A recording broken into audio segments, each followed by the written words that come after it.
વડોદરા જિલ્લાના મંજુસર સબ ડિવિઝન વિસ્તારમાં વીજ પુરવઠા સંબંધિત સમસ્યાઓને લઈ ગ્રામજનોએ લેખિત રજૂઆત કરી છે.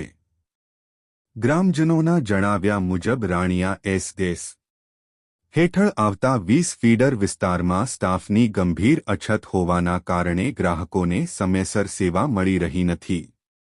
ગ્રામજનોએ આક્ષેપ કર્યો છે કે 12,000થી વધુ ગ્રાહકો માટે માત્ર 7 થી 8 હેલ્પર કાર્યરત છે, જ્યારે રાત્રિના સમયે માત્ર 2 હેલ્પર જ ફરજ પર રહેતા હોવાથી સામાન્ય ખામી દૂર કરવામાં પણ 2 થી 3 કલાક જેટલો સમય લાગી રહ્યો છે.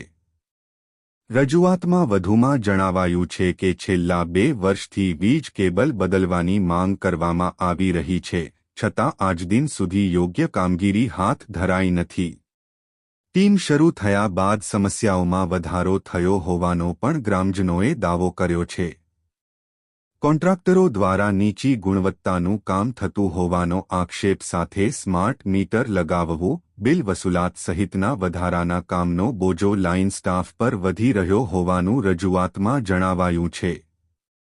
ગ્રામજનોએ તંત્ર સમક્ષ ઓછામાં ઓછા 8 વધારાના હેલ્પરની નિમણૂક, કામગીરી માટે અલગ ગેંગની વ્યવસ્થા તેમજ નિયમિત મેન્ટેનન્સ સાથે સમયસર વીજ સેવા સુનિશ્ચિત કરવાની એક રજૂઆત મેં તમારા હેલ્પરને પૂછો કે તમારે જે જરૂરિયાત હોય ત્યાં અમે ઉભા રહીએ, પણ તમે પબ્લિકને કોઈ પણ જગ્યાએ કાપવાની પ્રયત્ન ના કરશો કે ભાઈ પબ્લિકને તકલીફ પડે છે.